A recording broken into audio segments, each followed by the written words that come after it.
영어로 조금 어려운 말이지만 해피 이스터. 주님께서 다시 사셨습니다. 네.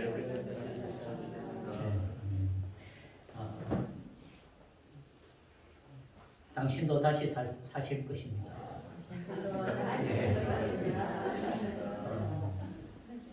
준비한 멘트가 아니라 조금 매끄럽진 않은데 저는 동행하시는 주를 보라 라는 제목으로 말씀의 은혜를 여러분과 함께 나누기를 원합니다.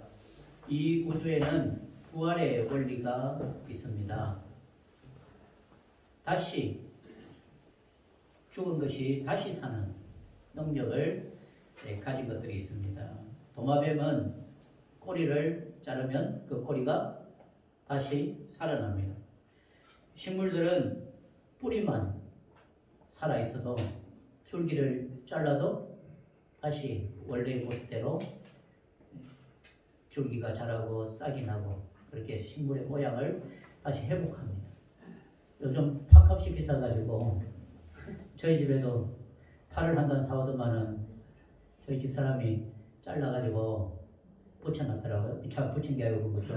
심어놨더라고요. 그래 제가 그랬습니다. 그거 무한리필 아니다. 한 3번 잘라먹고 나면 그때는 이게 판지 뭔지 맛이 안 날 거다 제가 그랬는데 아직 3번까지는 안 잘라가지고 그렇지만 참 신기하죠. 잘라고 밑둥만 남아있는데 다시 파가 이렇게 올라옵니다. 이런 재생의 능력 사람에게도 있습니다. 피부가 상처가 나면 그 자기가 언제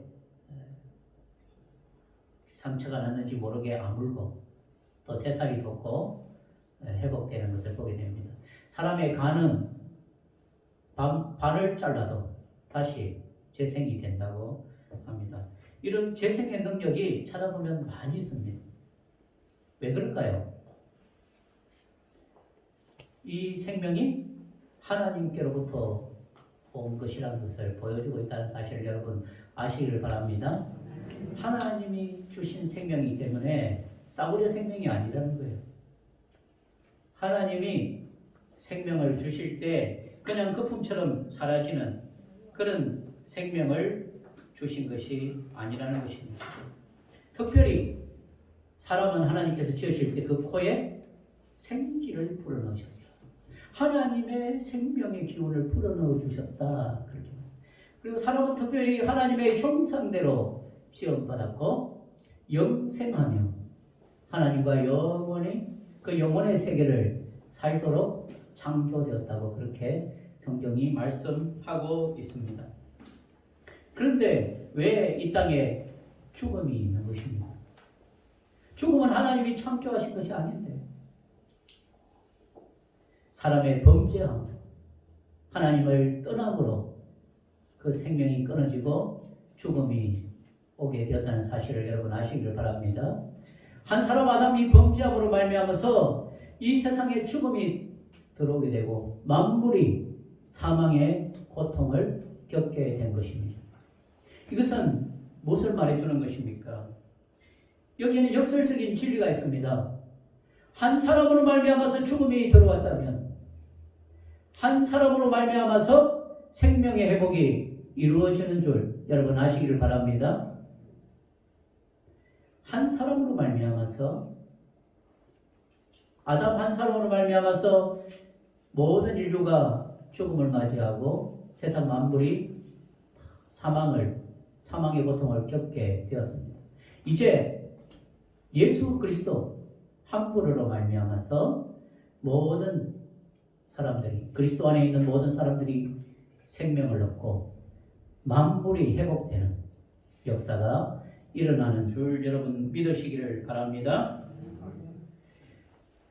예수님께서 사망의 권세를 이기시고 부활하신 것이 이런 의미가 있는 것입니다. 예수님은 사망의 권세를 이기심으로 말미암아서 부활의 첫 열매가 되셨습니다. 첫 열매가 되셨다는 것은 그 다음에 또 열매가 열리고 또 열매가 열리는 것처럼 예수 그리스도의 생명을 받은 자들이 생명을 얻게 되고 또 그 예수 그리스도의 생명을 가진 자들이 나타남으로 말미암아서 만물이 이제 회복되고 있다는 사실을 여러분 아시기를 바랍니다. 이제 우리에게는 영생을 얻고 영원의 세계, 하나님 나라로 들어가는 길이 열려 있다는 사실 여러분 아시길 바랍니다.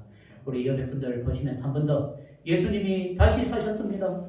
예수님이 다시 사셨습니다. 당신도 다시 살게 되었습니다. 이제 당신을 통해서 많은 것들이 회복될 것입니다. 예. 아멘, 아멘. 예. 그래서 이처럼 예수님이 부활하셨다는 사실은 예수 그리스도 안에서 우리도 부활의 생명을 가졌다는 말입니다. 예수님이 다시 사신 것처럼 우리도 다시 살게 된다는 사실을 말해주고 있는 것이죠. 그리고 예수님이 부활하셨다는 사실은 예수님이 죽으셨다면, 죽음으로 끝이라면 다시는 예수님이 나에게 나타날 수 없는 존재가 되었는데, 그죠? 나타날 수 없는 분이신데, 그런데 예수님이 부활하심으로 말미암아서 내 삶에서 나타나시고 동행하신다는 것을 말해주는 것입니다. 그러므로 예수 그리스도의 부활을 믿는 사람과 믿지 않는 사람의 삶은 완전히 질적으로 다른 것이죠. 주님의 부활을 믿음으로 주님 안에서 생명의 삶을 사시기를 주님의 이름으로 축원합니다. 오늘 본문에 나오는 이 주인공들도 처음에는 주님의 부활을 믿지 못하는 사람들이었습니다. 주님께서 그들과 같이 길을 가는데도 주님을 알아보지 못했습니다.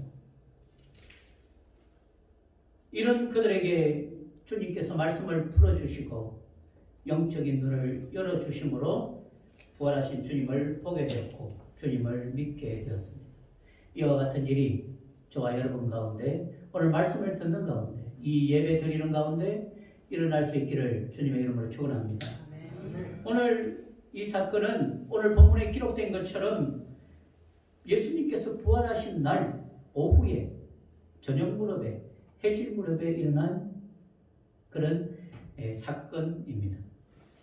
엠마오로 가는 두 제자라는 그런 그림을 보신 적이 있죠. 그 그림에 보면 석양의 어떤 그런 빛을 그리고 있어요. 석양의 빛이 아름답죠. 서쪽으로 가기 때문에 석양을 바라보면서 가고 있었고, 그리고 엠마오는 예루살렘은 산 위에 있습니다. 산 위의 동네죠. 그래서 이 엠마오는 그 서쪽 방향으로 어떻게 해요? 내리막길로 내려가야 되는, 내리막길을 내려가는 그런 예루살렘으로부터 25리쯤 떨어진 그런 시골 마을이었습니다. 이 시골 마을, 아마 고향일지도 모르겠죠. 엠마오라는 이 시골 마을로 내려가는 이 두 사람 중에 한 사람의 이름을 기록하고 있습니다. 그의 이름이 뭐라고요? 글로바. 클로바가 아니고 글로바. 글로바라고. 글로바라는 이름이 좀 특별하게 저는 느껴졌습니다. 요한복음에 보면 예수님이 십자가에 달리실 때에 마리아 옆에 뭐 어떤 마리아 이렇게 있었죠. 그 중에 글로바의 아내 마리아도 있었다. 그렇게 말하고 있죠. 그래서 예수님의 모친과 가장 측근에서 있었던, 가까이 있었던 사람이 그의 아내였다. 그러므로 글로바도 그 부부가 예수님을 따르면서 섬기는, 누구보다도 예수님을 가까이서 보았던 그런 사람이라는 것입니다. 그런데 어떻습니까? 그가 예루살렘을 떠나가고 있습니다. 지금 아침부터 어떤 이야기들이 막 오가고 있습니까? 예수님이 살아난 것이 아닐까? 예수님의 무덤에 가보니까 무덤이 비어 있었다. 다른 사람도 아닌 자기 아내가 그 막달라 마리아와 다른 여인들과 같이 갔는데 예수님의 그 시체를 향유를 급하게 장사를 지내다 보니까 시체에 그 향유 바르는 것을 못하기 때문에 그걸 해야 되겠다 생각하고 갔죠. 물론 돌로 막혀있기 때문에 불가능한데도 여자들은 논리적으로 생각 안 하고 그냥 가는 거죠. 그렇게 갔다가 빈 무덤을 발견하고 돌아왔다. 다른 사람도 아닌 자기 아내에게 그 이야기를 들었어요. 남자들은 다른 사람 이야기는 또 그래도 자기 아내 이야기는 잘 듣는, 잘 믿는 그런 성향이 있잖아요. 그런데 그 자기 아내가 이야기해도 믿기지가 않는 거죠. 베드로와 요한이 가보니까 과연 무덤이 비어 있었다. 그런 말을 들었을 때 그는 어떻게 생각했을까요? 그 이야기를 듣는 순간 아 정말 예수님이 살아났구나 그렇게 생각한 것이 아니라는 거죠. 누가 시신을 훔쳐갔구나. 시신마저도 훔쳐가고 훼손하는 이 살벌한 상황에서 예루살렘에 있어가지고는 무슨 편을 당할까 두려워서 떠나는 성을, 아니면 예수님께 기대를 품고 예루살렘까지 왔는데 이제 예수님이 십자가에 죽으시고 예수님이 죽으심으로 말미암아서 이 상황 종료, 예루살렘에 있을 이유가 없다. 그래서 예루살렘을 떠났는지 모릅니다. 아무튼 어떤 이유에서든지 그들은 예루살렘을 떠나가고 있었습니다. 예루살렘으로 내려가는 길은 내리막길이에요. 예루살렘으로 올라올 때 예수님과 함께 올라올 때는 힘든 줄 몰랐어요. 근데 내려가는 내리막길이 왜 이렇게 힘이 드는 것입니까? 그러면서도 그들은 어떻게 하고 있습니까? 그날의 된 일을 나누고 있어요. 예수님 때문에 예수님의 죽음에 충격을 받고 실망해서 내려가는 그 길이었지만 그들의 의식 속에는 여전히 예수님이 있는 거예요. 우리 15절, 16절 같이 한번 읽어볼까요? 15절, 16절 말씀 같이 읽어보겠습니다. 시작. 그들이 서로 이야기하며 문의할 때에 그들과 동행하시니 그들의 눈이 그들은 예수님의 죽음에 대해서 의문을 가지고 서로 토론을 하면서 풀리지 않는 이야기지만 그 이야기를 나누면서 내려가고 있었습니다. 문의한단 말, 그런 말. 묻고 질문하고 토론하고 그런 일들을 계속하고 있다는 것입니다. 그때 예수님께서 그들의 걸음을 따라 붙이셨습니다. 그런데 놀라운 것은 그들의 반응입니다. 예수님이 그들과 같이 동행하고 있는데 글로바가 예수님을 몰라봤다는 것이 참으로 놀랍죠. 누구보다도 예수님과 가까이 했던 제자들 중에 한 사람인데 예수님을 알아보지 못하고 있는 것입니다.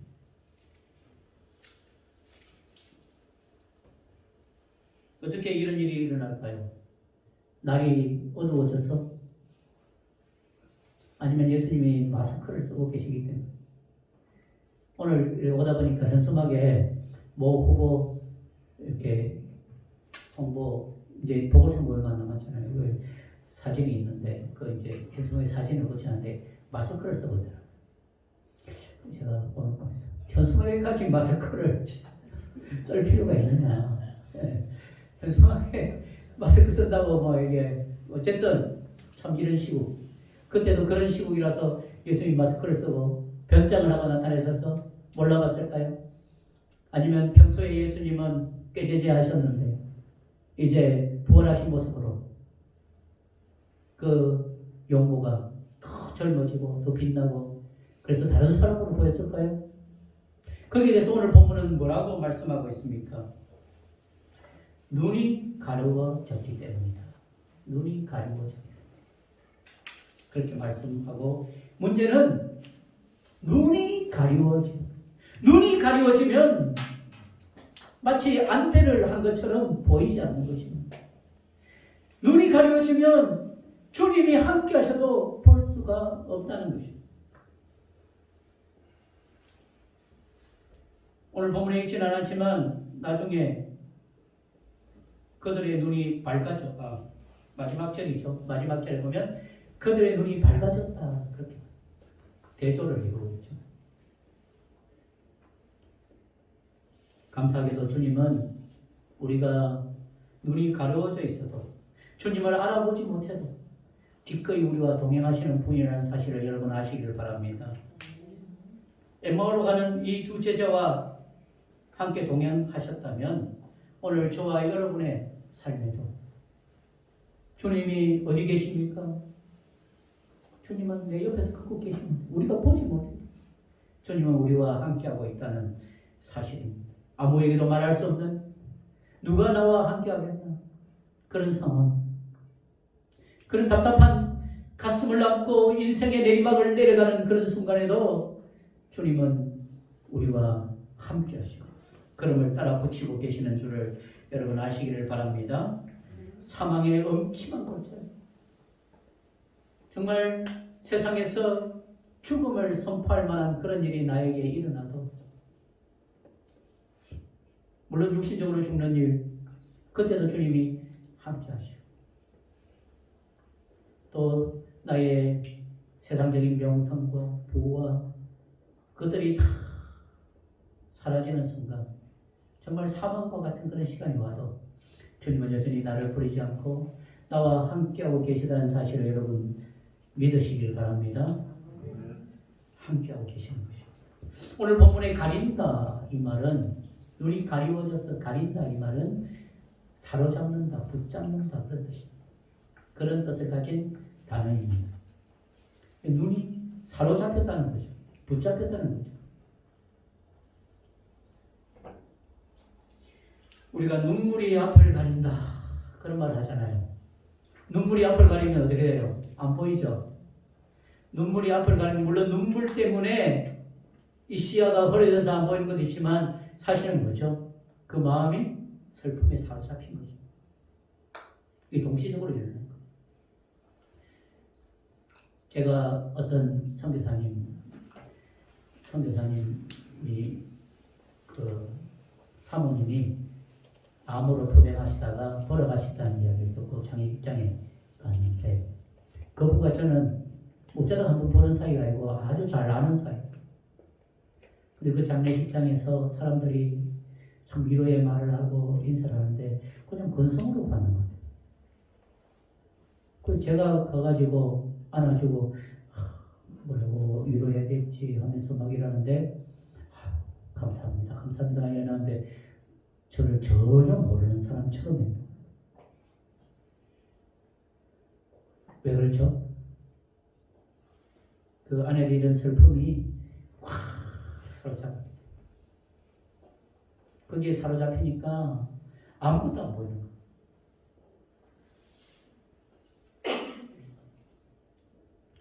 그런 상태에 있다면 볼 수가 없는 것입니다. 슬픔과 절망에 사로잡히면 눈앞에 있는 것도 보이지 않고 주님의 음성도 들리지 않을 때가 있고 주님께서 여보게들 그 이야기가 무슨 말인가 하니까 그들은 슬픈 표정을 지었다고. 그 마음에 있는 슬픔을 우리는 여기서 느낄 수가 있는 거죠. 그 슬픔의 원인이 무엇입니까? 예수님이 십자가에서 못 박히시고 죽으셨기 때문에. 예수님의 죽음은 그들에게 슬픔을 가져다 주었고 절망을 가져다 주었습니다. 그래서 예수님의 죽으심 때문에 슬픔에 그 죽으심의 출발점이 예수님의 죽으심, 십자가의 사건이죠. 그렇기 때문에 그들의 의식 속에는 예수님이 죽으신 거예요. 그 때문에 예루살렘을 내려가고 있는데 엠마오로 가고 있는데 예수님이 나타나셨으니까 그 의식 속에 없는 예수님이 어떻게 보일 수가 있겠습니까? 여기서 우리는 한 가지 질문을 던져볼 필요가 있습니다. 그러면 그들의 그 절망이 정당한 것입니다. 왜 그들은 절망하고 있는가? 절망할 만한 타당한 이유가 되는 거예요. 그들은 무엇이라고 말합니까? 그는 하나님과 모든 백성 앞에서 말과 일에 능하신 선지자이거늘. 여기서 우리 한 가지를 보게 됩니다. 그들은 예수님을 누구로 알았다는 거죠? 선지자로 알았다는 거죠. 그들이 아는 바로 많은 선지자들이 고난을 받고 핍박을 받고 죽음을 당했습니다. 이사야도 그렇죠. 예레미야도. 그리고 성경에 기록되지 않은 많은 선지자들이 그 시대 가운데 불의에 항거하고 하나님의 말씀을 외치다가 죽음을 당했습니다. 그들은 예수님을 선지자로 보았기 때문에 그 선지자 중에 한 사람으로서 죽음을 당했다고 생각한 거죠. 과연 이것이 정당한가 하는 거죠. 맞는 말입니까? 두 번째는 무엇입니까? 우리는 이 사람이 이스라엘을 속량할 자라고 바라노라. 속량한다는 말은 노예 상태에 있는 사람, 노예가 스스로 그 노예 상태에서 벗어날 수 없을 때 다른 사람이 값을 치러주고 그를 풀어주는 거죠. 사서 자유롭게 해주는 걸 속량한다. 그렇게 말합니다. 이스라엘을 속량할 자, 그것은 무슨 의미가 있습니까?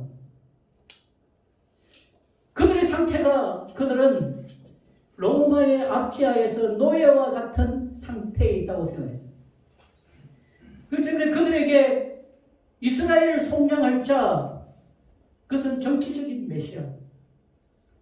로마를 물리치고 로마의 압제에서 우리를 구해줄 그런 메시아.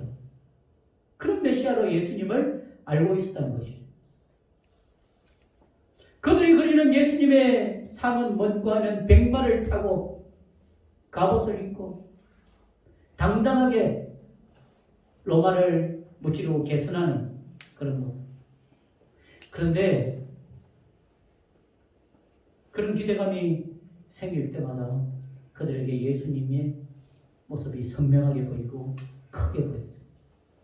예수님이 오병이어로 5,000명을 먹이자 이분이야말로 이스라엘을 속량할 자구나.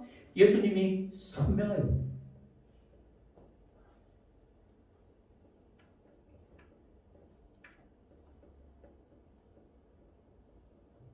우리를 과연 로마의 압제에서 해방시켜 주실 만한 분이구나. 그런 생각이 들 때마다 예수님이 크게 보였습니다. 그런데 예루살렘에서 오면서부터 이상하게 일이 꼬이는 거예요. 예수님이 백마를 타고 가시는 것이 아니라 예루살렘에 입성하실 때 나귀 새끼를 타고, 이게 뭔가? 그러다가 십자가에 무기력하게 죽으시는 거죠. 그러자 그들 마음속에는 이 사람이 아닌가 보다. 이스라엘을 속량할 자가 아닌가 보다.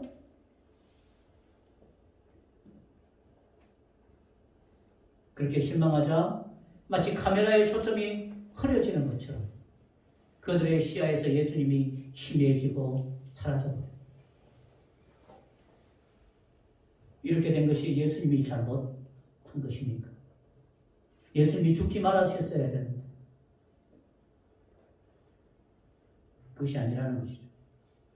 예수님은 그냥 선지자가 아니라 바로 선지자들이 예언하였던 하나님의 아들이요 그리스도. 그 선지자들이 예언한 그 구원자, 그분이 예수님이죠. 예수님은 속량할 자가 맞으십니다.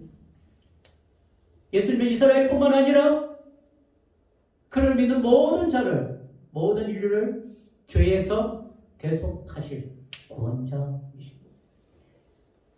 죄에서 속량. 많은 사람이 죄에 팔려서 죽음을 당하게 되었는데 이제 그 죄의 값을 치르고 속량하시는 분이시라는 것입니다. 예수님은 하나님의 아들로서 그리스도로서 속량자로서의 사역을 하신 것입니다. 구원의 사역을 하신 것입니다.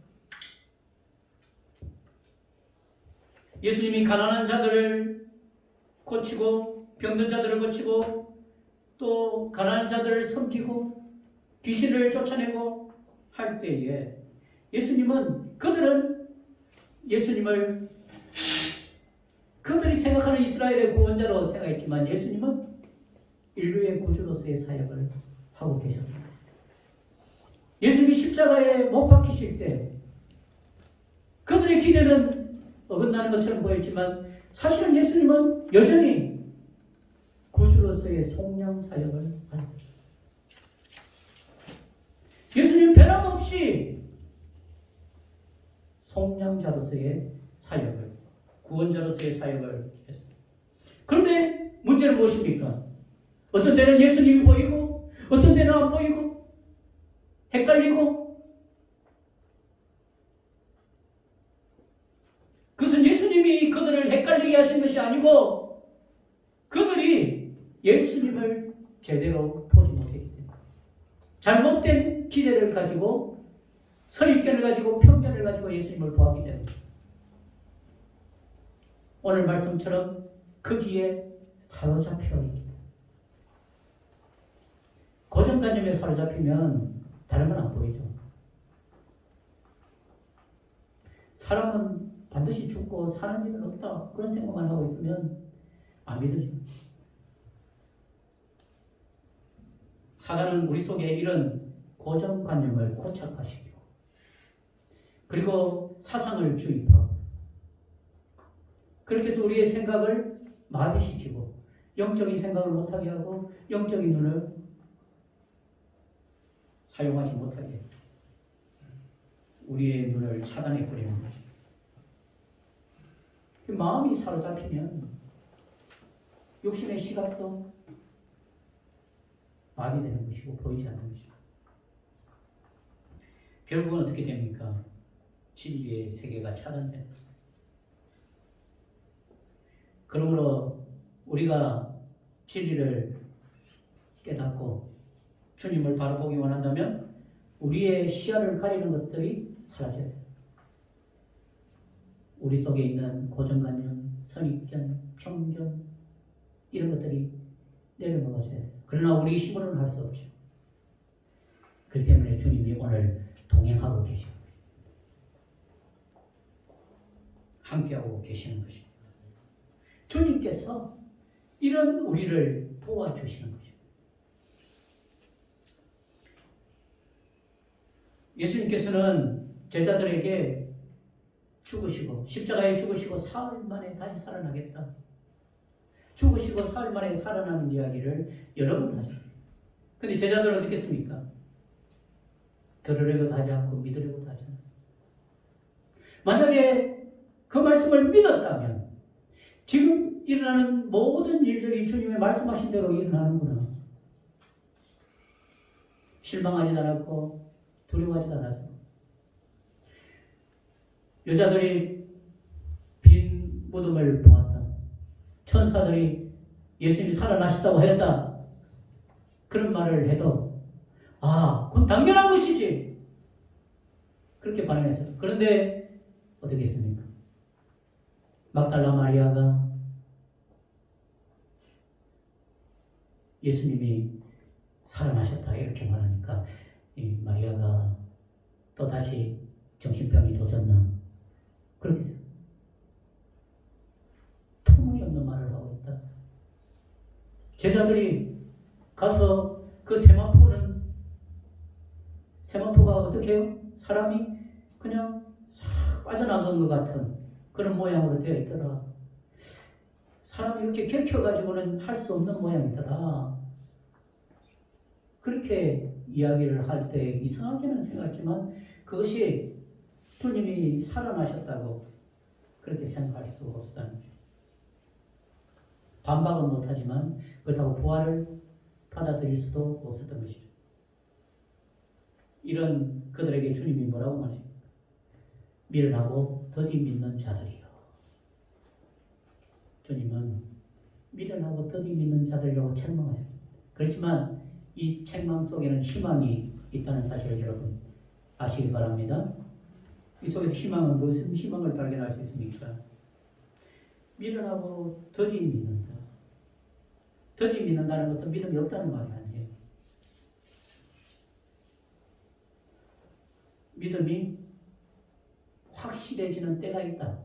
다만 그 속도가 더딜 뿐이다. 얼마나 다행인지 모릅니다. 주님은 우리가 믿음이 좋을 때만 함께 하시는 것이 아니고 더디 믿어도 함께 하신다는 사실. 함께 하실 뿐만 아니라 더디 믿는 우리를 믿음이 확실해지도록 도우신다는 사실을 여러분 아시길 바랍니다. 예수님은 어떻게 그들의 믿음을 도우십니까? 야, 내 얼굴 봐라. 자세히 봐. 한번 봐봐. 내가 누구게? 이래도 내가 누군지 모르겠나? 고등학교 제 친구 중에 이름을 밝혀도 괜찮겠지만 구정훈이라는 친구가 있는데 고등학교 제법 친하게 지냈어요. 근데 신학대학원 시험 치러 갔는데 경규야, 내 모르겠나? 누구십니까? 모르겠대요. 그래, 이야기. 내 구정훈이 아이가 구정훈이. 제가 그랬어요.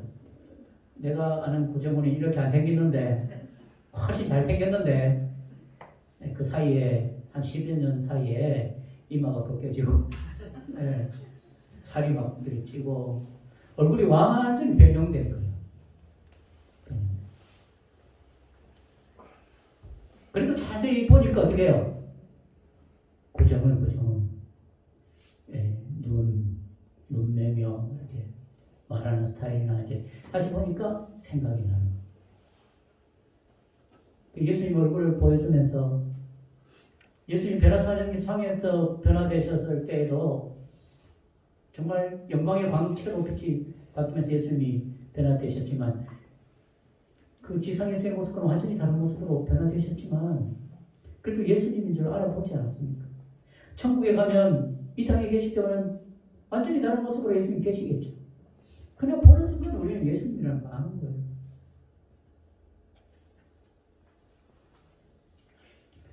예수님 얼굴을 그렇게 보여주실 수도 있는데 예수님은 그렇게 하지 않으시고 뭐라고 어떻게 하십니까?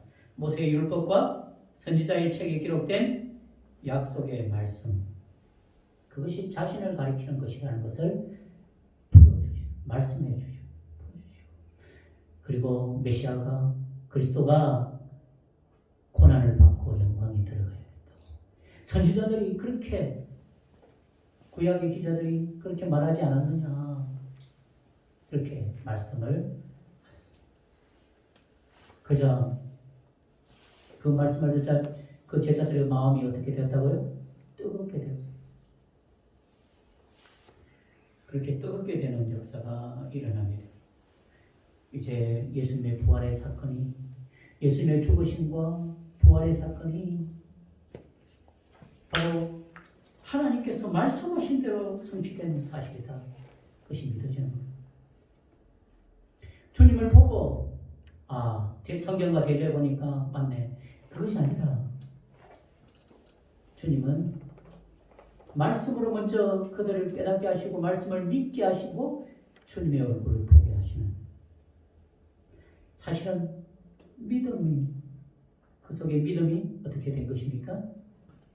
그 절망의 고리를 끊고 그 가리는 것들을 그 믿음으로 주님이 걷어내시고 그렇게 되심으로 보이게 되는 여러분 말씀이 깨달아질 때 성령께서 이런 역사를 이루시는 줄을 여러분 아시길 바랍니다. 성령께서 하셔. 물론 우리의 뭐가 이렇게 물리적으로 이렇게 가려져 있다면 우리가 걷어내버리면 되지만 그런 게 아니잖아요. 어떻게 우리 속에 있는 절망, 선입견, 편견, 또 마귀가 역사하는 어떤 어둠의 쉘터 이런 것들을 우리가 어떻게 우리 인간적인 힘으로 스스로 물리칠 수 있겠습니까? 성령께서 역사하셔야 되는 것입니다. 성령께서 빛을 비춰주시면 보이는 것입니다. 우리의 영혼의 반응인 것이죠. 가슴이 뜨거워지는 것은 우리의 영혼은 우리는 하나님의 형상대로 지음을 받았기 때문에 주를 보고 주의 진리를 접하게 되면 우리의 영혼은 반응하는 것입니다. 어떻게 해요? 기쁨으로 반응합니다. 그 반응의 현상이 가슴이 뜨거워지고 그런 일들이 일어나게 되는 것입니다. 예수님은 이런 그들에게 떡을 들고 감사 기도를 드리며 그들에게 떡을 떼어 주셨습니다. 떡을 떼어 주시는 순간 뭐가 연상이 되십니까, 여러분? 자기들은 성만찬에 참여는 하지 않았지만 떡을 떼시는 주님, 축사하시는 주님의 모습 가운데 이분이 주님이시구나. 주님이시구나. 깨달았어요. 그런데 어떻게 됐어요? 깨달아지는 순간 사라져요.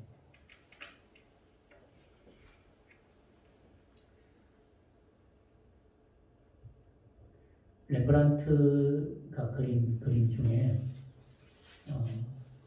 그 엠마오에서의 만찬, 저녁 식사 그런 그림이 있습니다. 그 그림은 사실 정말 1초보다도 더 순간적인 찰나를 자기가 상상해서 딱 그린 거예요. 그 그림에 보면 제자 2명과 식사하시는 예수님 모습이 있는데 한 명밖에 안 보입니다. 그 한 명이 놀라는 표정으로 예수님을 바라봅니다. 근데 예수님의 뒷면에는 어떻게 광채가 확 일어나는 거예요. 광채가.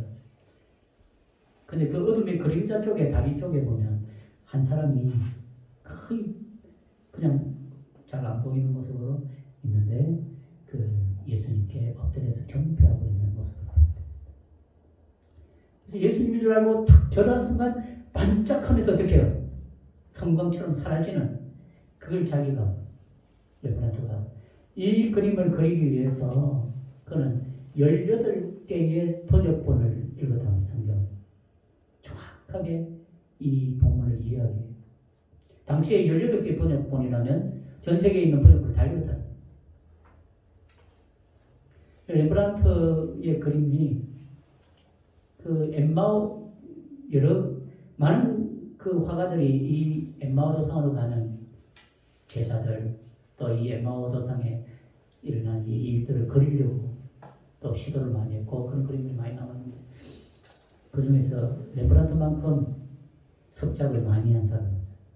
스케치도 해놓고 엠마오 도상으로 가는 그 제자와 예수님 대화하는 모습도 그리고 또 이 성만찬의 모습도 또 몇 가지가 있고 이 만찬의 모습 그렇게 한 것은 그의 인생에 이 엠마오 도상으로 가는 제자들이 만난 것과 같은 그런 일이 자기 인생 가운데 일어나게 됩니다.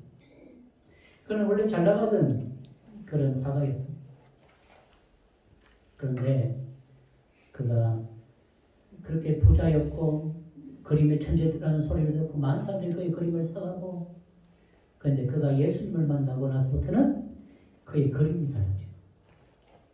아내가 죽고 슬픔에 빠졌을 때 그런 인생의 깊은 절망에 정말 엠마오로 내려가는 그런 경험을 합니다. 그 절망에서 누구를 만나게 된 것입니까? 부활하신 주님을 만납니다. 그래서 이 그림을 그리고 난 뒤로 그의 그림이 완전히 달라집니다. 그 예수님 앞에 엎드려 절하는 그 모티브로 탕자의 귀한 탕자가 예수님 아버지 앞에 엎드려서 아버지가 안아주고 그런 것들이 거기서 모티브로 해서 다 나오게 돼요. 그런 인생의 전환점. 그림만이 달라진 것이 아니고 그의 인생이 달라진 줄을 여러분 아시기를 바랍니다. 여러분 우리의 삶에서 동행하시는 주님을 만나는 것이 얼마나 축복입니까? 주님의 부활이 가져다준 축복, 우리가 죽음에서 부활하는 그 축복도 있지만 이 세상 가운데 주님이 우리와 동행하신다. 주님이 동행하시면 우리의 절망이 희망으로 바뀌는 거예요.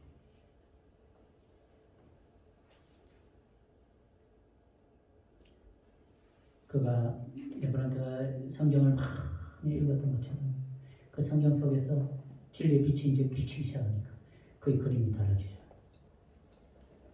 이런 일들 주님께서 우리 가운데도 말씀을 통해서 오늘도 비춰주고 계시고, 오늘 우리가 예수님의 부활을 기념하기 위해서 그냥 축하해 주러 왔습니까?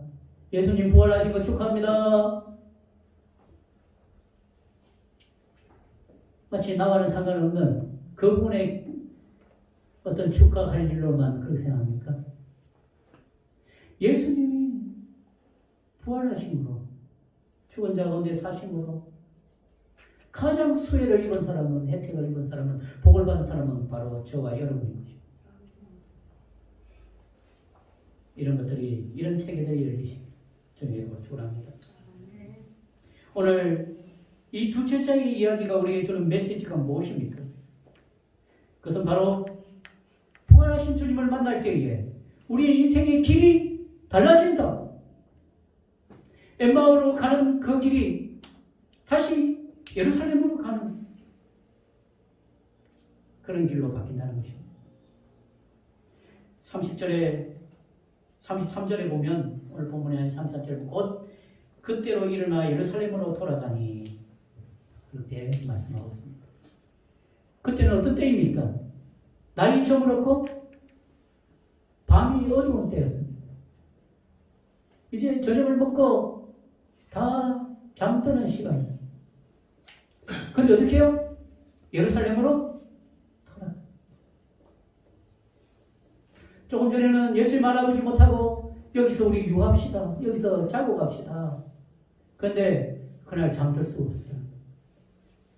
그 밤에 얼마만큼 갔는지, 20리를 갔는지 10리를 갔는지는 모르지만, 엠마오에 다 달았는지도 모르지만, 그들은 다시 그 길을 돌이켜서 예루살렘으로 돌아가 밤새 걸었어. 그래서 예루살렘에 도착해서 이처럼 예수님을 따르는 삶, 우리 가운데도 이런 삶의 변화가 일어난 줄 여러분 아시기 바랍니다. 누구든지 그리스도 안에 있으면 새로운 피조물이, 우리의 존재가 변했습니다. 그리고 우리는 예수님을 따르는 삶으로 삶이 변화된 것입니다. 그런데 예수님을 따라가다 보면 그 삶이 가르치는 방향이 십자가를 가르치는 것 같아요. 저기 가면 죽는데 죽음의 자리로 가고 있는 것처럼 보입니다. 그럼 어떻게 합니까? 우리의 옛사람은 그 죽음이 두려워서 주저하고 돌아서는 그 길이 아닌 다른 길로 가려고 하는 것입니다. 그런데 주님은 우리와 동행하셔서 우리의 인생의 방향을 다시 십자가로 향하도록 돌려놓으신다는 사실을 아시기 바랍니다. 왜 그렇습니까? 그 길이 주님이 가신 것입니다. 그 고난을 통과해야만 영광에 들어갈 수 있는 것이기 때문에, 고난을 통한 영광의 길, 그것은 예수님만 가시고 나는 영광의 길 꽃길만 간다, 그게 아니라는 것입니다. 주님은 너희도 따라하기 위하여 내가 본을 보였노라. 우리의 그 신앙의 이 가는 길은 주님의 그 자취를 따라가는 것, 주님의 가신 그 발자취를 따라가는 것입니다. 그렇기 때문에 우리도 고난을 향해서 뒷걸음치는 것이 아니라 주님과 가신 그 방향으로 가야 됩니다. 그것이 죽는 것인 줄 알았는데 결국은 부활의 주님을 만나는 것이고 주님의 영광에 참여하는 것이라는 사실을 여러분 아시길 바랍니다. 이제 혹시 우리 중에 엠마오로 내려가는 사람이 있다면 부활의 주님을 만나시고 그 방향을 예루살렘으로 돌리는 역사가 일어날 수 있기를 주님의 이름으로 축원합니다. 엠마오로 내려가던 제자들이 예루살렘에 도착했을 때 어떻게 했습니까? 그곳에는 다른 제자들도, 예루살렘을 떠났던 다른 제자들 속속들이 다시 돌아오고 있었어요. 다시는 어떻습니까? 돌아온 것이 아니고 오늘 엠마오를 향하던 이 두 제자들처럼 그들 가운데 부활하신 주님이 만나주신 사건이 일어난 것입니다. 그 말은 무슨 말인가? 주님의 십자가를 보고 흩어졌던 그 양들을 주님은 자기 양들을 다시 모으신 거예요. 주님이 부활하셨기 때문에 가능합니다.